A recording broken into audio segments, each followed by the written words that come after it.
Assalamualaikum warahmatullahi wabarakatuh. Alhamdulillahirabbil alamin wa bihi nasta'in ala umur dunya waddin. Assalatu wassalamu ala asrofil anbiya wal mursalin sayyidina Muhammadin wa ala alihi washabihi ajmain, amma ba'du. Yang kami hormati dosen pengampu mata kuliah kajian barat terhadap Al-Qur'an, yaitu Bu Ibanah Suhrawardiyah Siam STHI MA, dan juga kepada teman-teman kelas IAD1, dan juga tidak lupa pula terhadap para penonton atau para pendengar dimanapun Anda berada. Baik, perkenalkan di sini Al-Fakir atas nama Hashim Asy'ari, NIM 211040 100 02. Di sini kami akan menjelaskan sedikit tentang sebuah tokoh yang mana tokoh ini merupakan tokoh orientalis terhadap kajian ke Al-Qur'anan, yaitu Theodor Noldeke. Tahu bisa disebut Theodor Noldeke. Nah,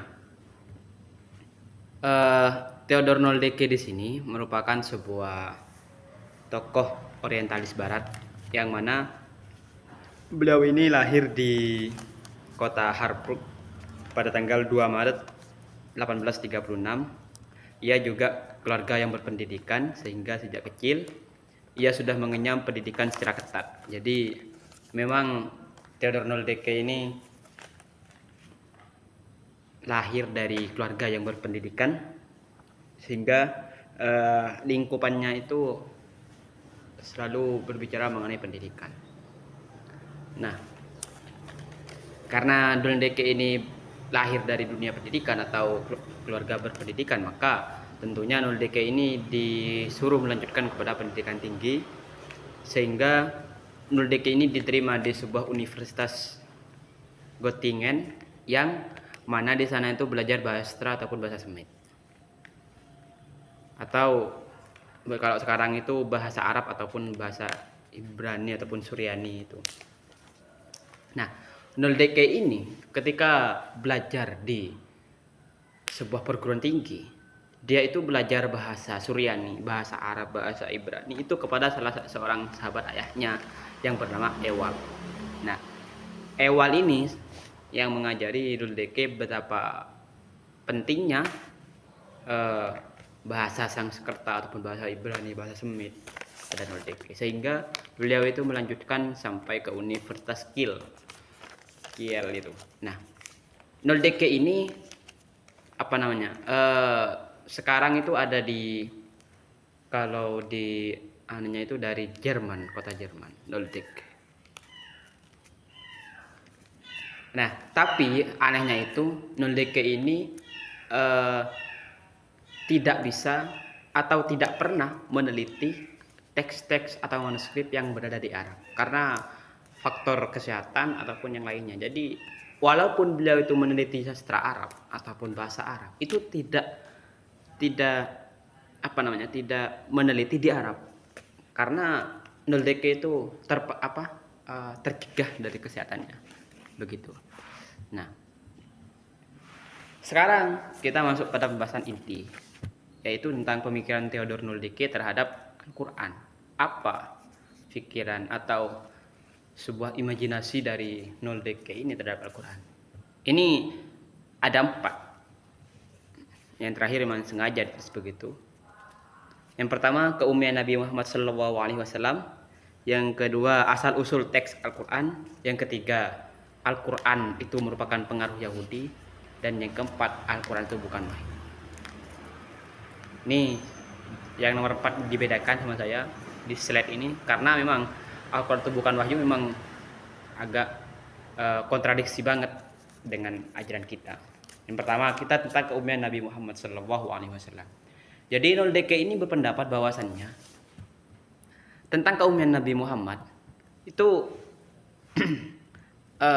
dia itu berpendapat ummi itu bukan bermakna orang yang tidak paham membaca dan tidak paham menulis, bukan seperti itu.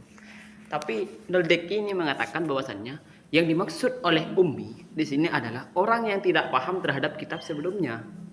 Nah, orang yang tidak paham kitab sebelumnya adalah orang yang berarti orang yang tidak paham terhadap kitab Yahudi ataupun Nasrani.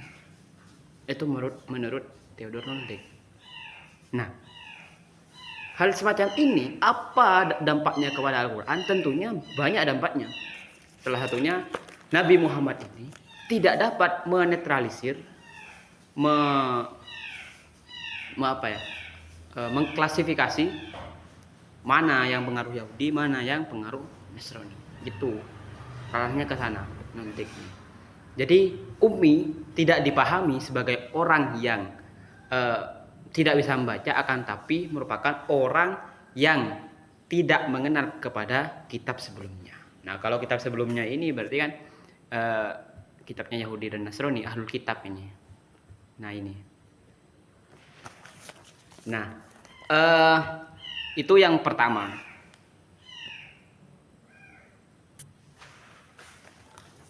Nah, dan juga ummi di sini Noldeke juga berpendapat bahwasannya Nabi Muhammad di sini ada dua kemungkinan.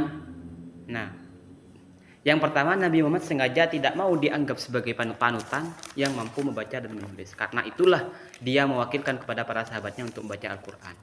Yang kedua, Nabi Muhammad di sini sama sekali tidak pernah membaca kitab-kitab suci terdahulu dan informasi penting lainnya. Nah, tentu hal ini berbeda pendapat dengan para tokoh Oriental lainnya yang mana berpendapat Nabi Muhammad ini bisa membaca seperti kitab seputar Aqaid al-Asatir. Ini berbeda dengan Noldeke. Noldeke menganggap Nabi Muhammad itu tidak bisa membaca, tidak bisa apapun. Yang kedua, teori lain itu, tokoh lain itu mengatakan Nabi Muhammad itu bisa, sehingga Al-Quran itu bisa diutak-atik. Nah, Noldeke ini mengatakan bagaimana Nabi Muhammad yang tidak bisa membaca itu bisa mendapatkan Al-Quran dan mencantumkan kitab-kitab Yahudi lainnya di dalam Al-Quran, sedangkan itu tidak bisa membaca, seperti itu. Jadi ini yang menjadi kontradiksi antara Noldeke dan tokoh orientalis lainnya. Nah, itu mungkin yang komen Nabi Muhammad. Yang kedua yaitu asal usul teks Al-Quran. Nah, kalau kita melihat tentang asal usul teks Al-Quran, itu sebenarnya menurut Noldeke ada pengaruh dari Yahudi ataupun Nasrani terhadap teks Al-Quran tersebut. Nah, ini nyambung kepada nomor 3 ini, yaitu Al-Quran pengaruh Yahudi. Jadi asal usul teks Al-Quran itu sebenarnya menurut Noldeke itu ada dua. Ada yang pertama pengaruh Nasrani dan yang kedua ada pengaruh Yahudi.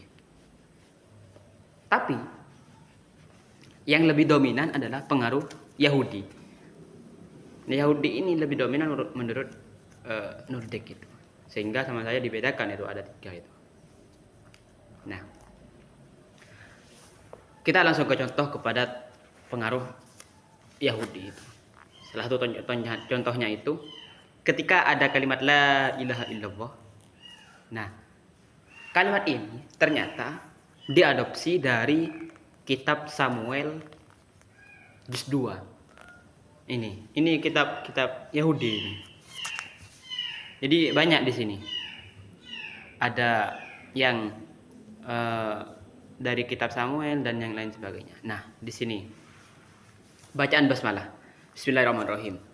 Kalimat ini biasanya diungkapkan saat melakukan perbuatan yang sudah dikenal dalam tradisi Yahudi sebagaimana disebutkan dalam kisah Nabi Nuh ataupun Nabi Sulaiman.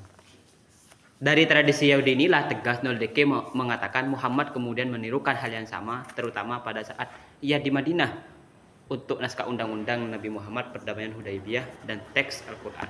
Jadi menurut Noldeke ini Nabi Muhammad itu ketika kita melakukan sesuatu kan baca bismillah. Hal ini sudah dilakukan oleh nabi-nabi sebelumnya, Nabi Nuh, Nabi Sulaiman itu. Jadi menurut Nuldek itu Nabi Muhammad itu meniru pada sebelumnya. Nah, yang terakhir, Al-Quran itu bukan wahyu. Al-Quran bukan wahyu, maksudnya Nuldek ini seharusnya wahyu di sini itu ada dua elemen yang harus dipenuhi, begitu. Nah, yang pertama komponen yang harus dipenuhi oleh wahyu itu adalah penerimaannya secara imajinatif dan intelektual. Itu harus dua. Jadi secara imajinatif dan intelektual. Imajinatif tanpa pendengaran, intelektual melalui media. Nah, sekarang yang penerimaan secara imajinatif, secara tanpa pendengaran, ini yang ditolak oleh Noldek. Karena Noldek ini berpendapat bagaimana Al-Quran itu diturunkan tanpa adanya pendengaran. Begitu. Jadi harus ada pendengaran. Yang kedua melalui media. Kalau melalui media, di sini mungkin bisa diterima, tapi yang dijadikan Noldek acuan adalah ternyata Nabi Muhammad di sini adalah tidak bisa mengklasifikasi mana yang menurutnya itu sesuai dengan ajaran Islam. Soalnya kan Nabi Muhammad tidak bisa membaca dan tidak bisa membaca dan tidak paham terhadap kitab sebelumnya menurut Dek ini. Sehingga di situ di Al-Quran itu tercampur antara apa namanya? Antara pembahasan satu sama pembahasan lainnya itu tercampur. Nah, itu yang salah satu yang dikritisi oleh Noldek. Nah, oleh karenanya 4 komponen ini tentu sangat penting untuk kita jadikan renungan atau menjadi stimulus untuk pemahaman kita terhadap pemikiran dari Theodor Noldeke ini. Karena kalau kita memahami tentang kajian tentang Al-Quranan ini tentu harus dibarengi dengan pemikiran dari tokoh orientalis barat. Karena memang Noldek ini pakar dari sejarah Al-Quran. Iya, ini pakar. Sehingga beliau itu pernah nulis buku tentang sejarah Al-Quran. Buku Geschichte des Quran adalah sejarah Al-Quran. Jadi salah satu bukti kemahiran Noldek dalam bidang ini. Itu memang mahir, tapi disalahartikan oleh Noldek.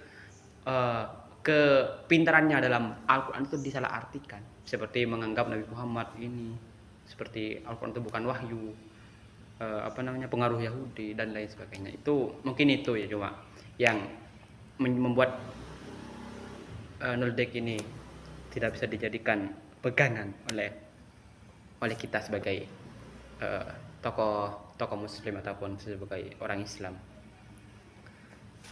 Mungkin itu cuma presentasi singkat dari kami. Bila ada kesalahan kata ataupun kesalahan penyampaian ataupun terutama kesalahan pembahasan, kami mohon maaf sebesar-besarnya. Akhiran, assalamualaikum warahmatullahi wabarakatuh.